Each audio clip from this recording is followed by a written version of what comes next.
Welcome to the Acupuncture Outsider podcast. My name is Richard Hazel, and in the time it takes for you to commute to or from work, I hope to have shared something of interest about orthopedic acupuncture using motor points, trigger points, myofascial slings, neurofunctional acupuncture, segmental treatments, anything that crosses my mind that seems to be of interest.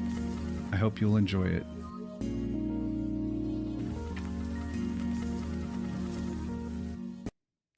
Hello, and welcome to another episode of the Acupuncture Outsider.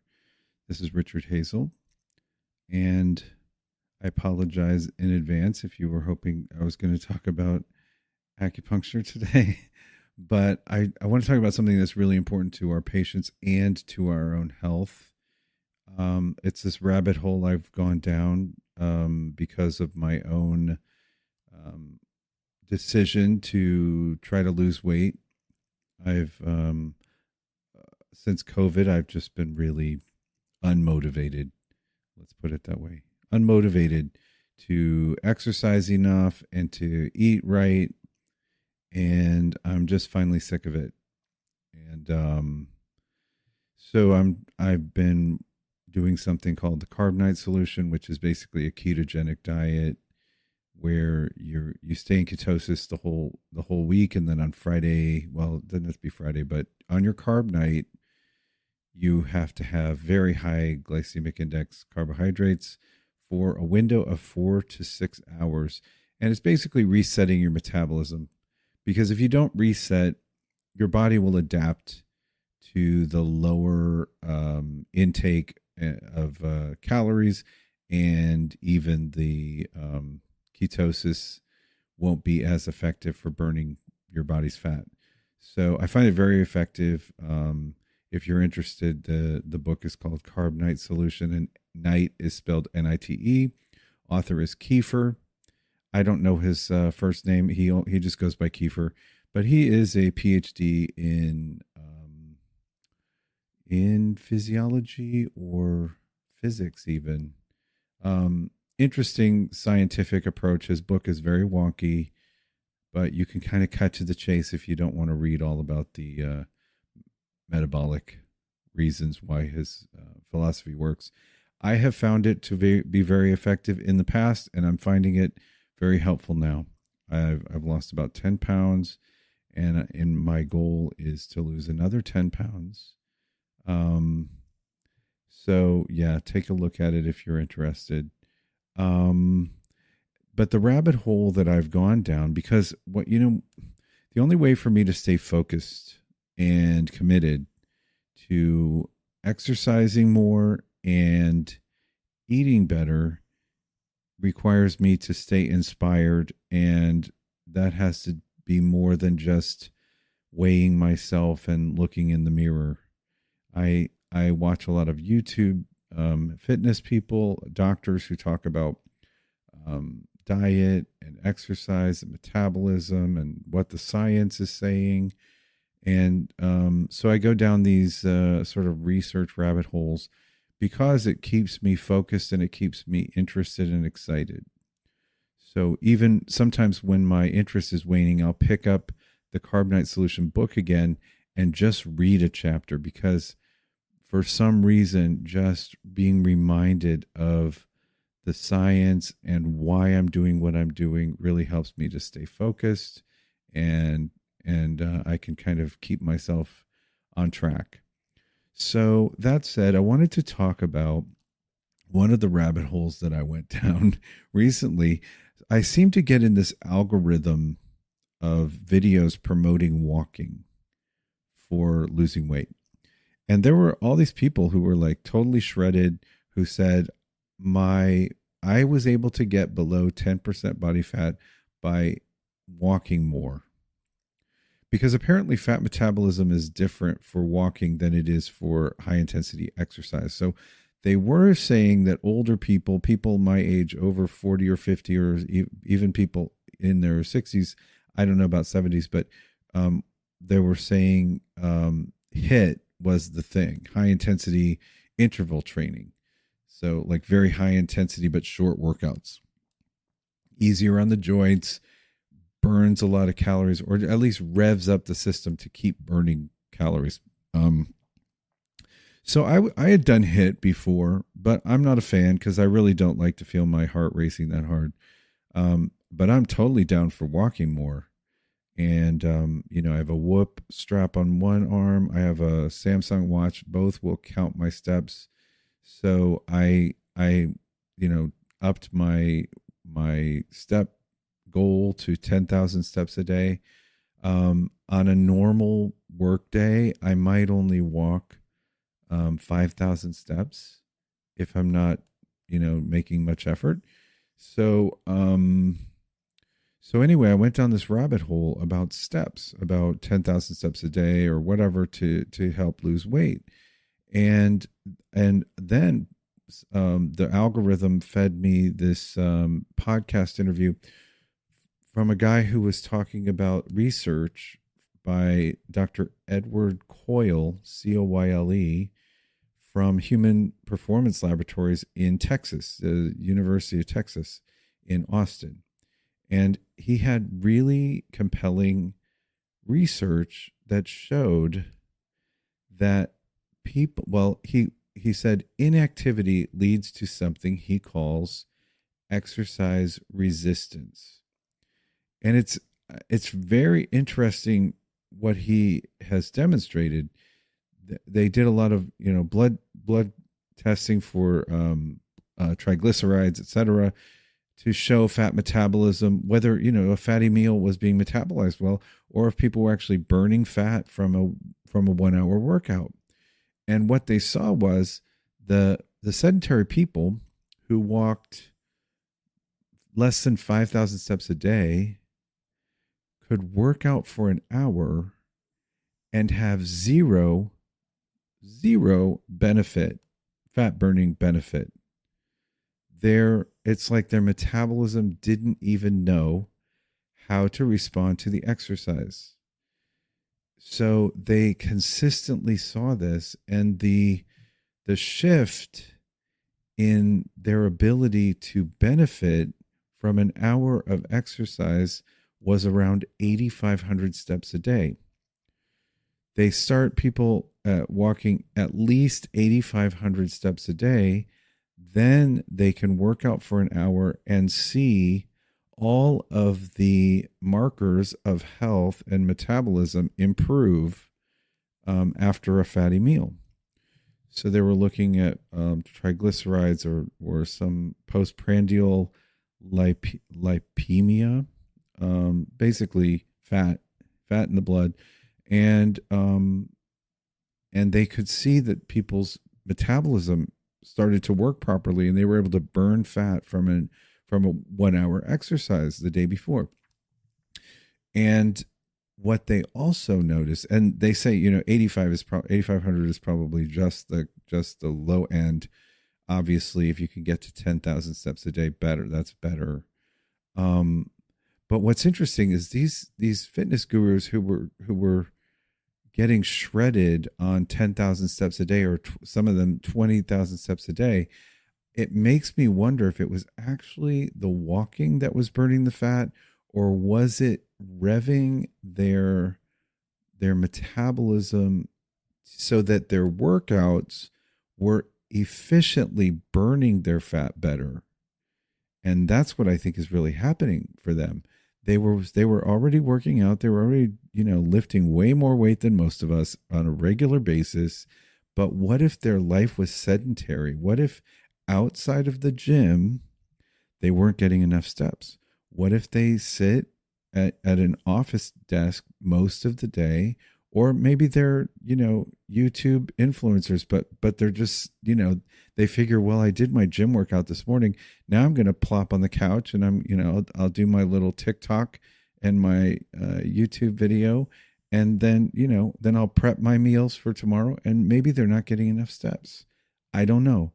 But how many people do we know who maybe now are doing the GLP-1s to lose weight because they feel like they can't lose weight no matter what they do?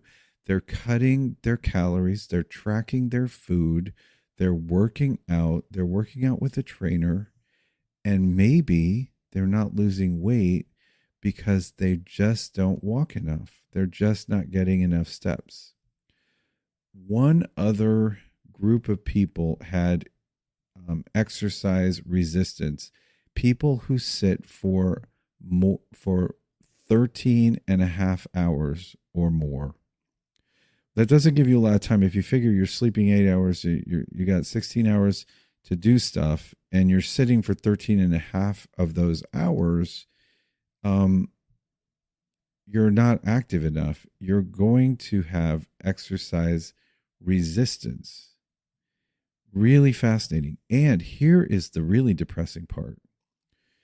Normal people with a good fat metabolism, like they're good at burning fat, they are not exercise resistant.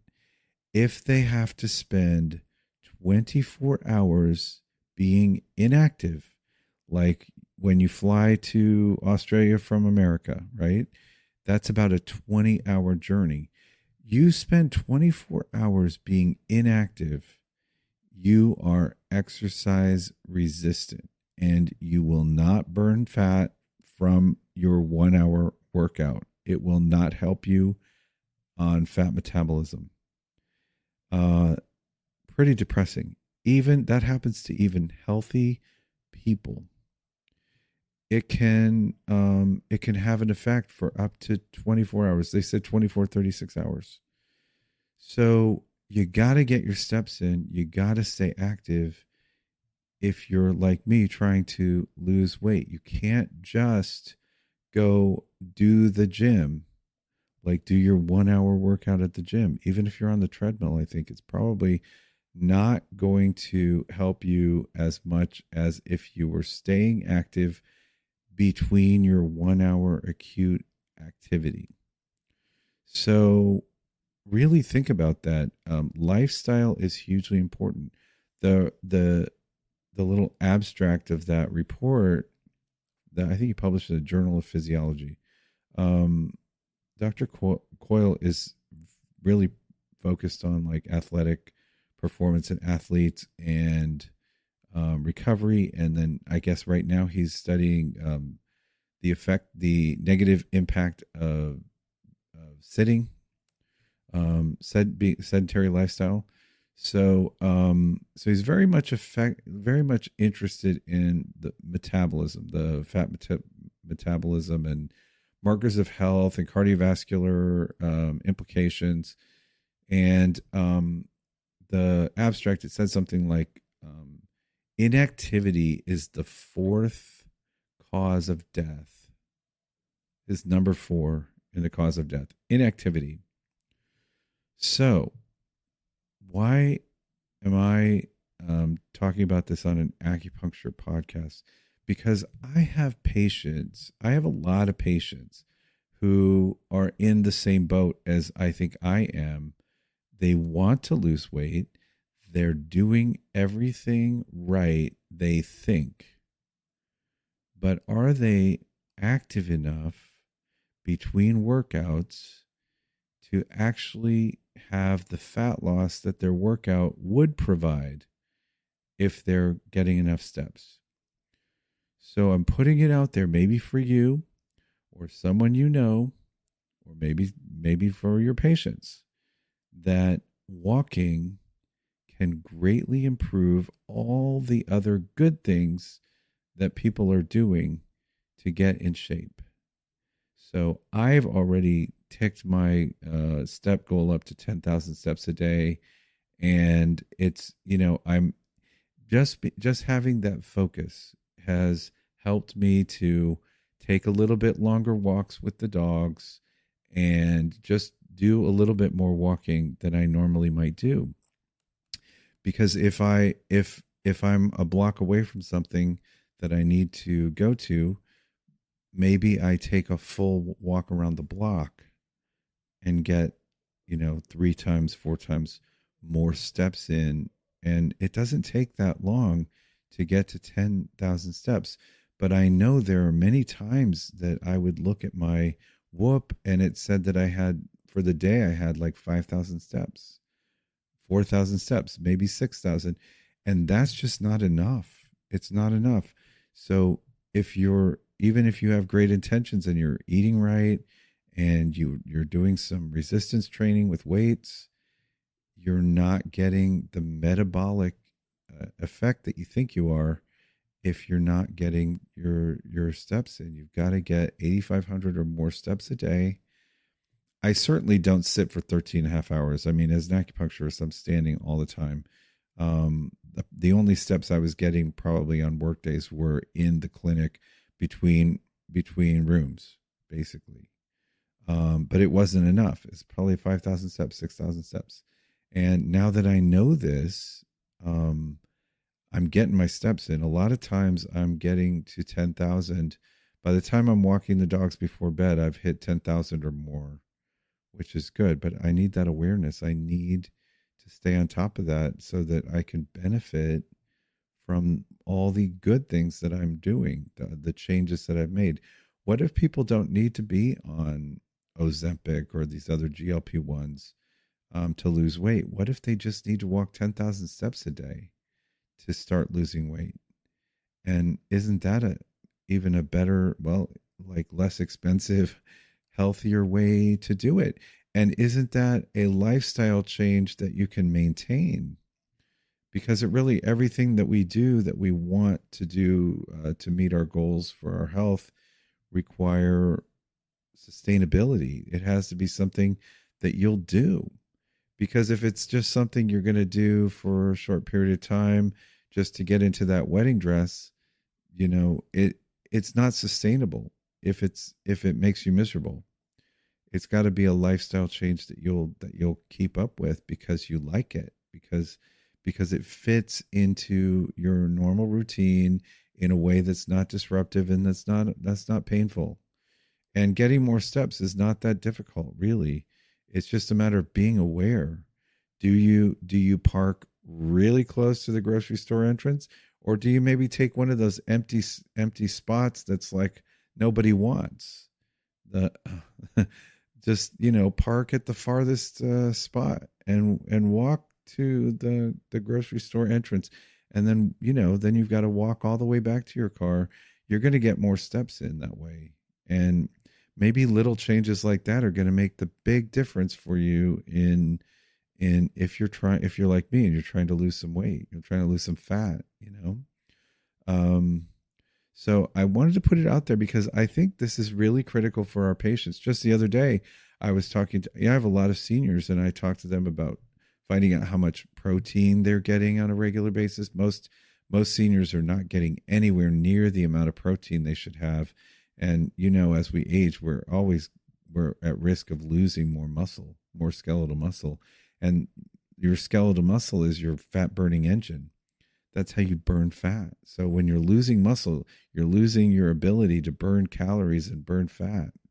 And so I'm always talking to my seniors about their protein intake and making sure they're getting enough protein, suggesting things like creatine supplementation, because you do need that ATP. You need ATP for muscle contraction. You need ATP for muscle relaxation.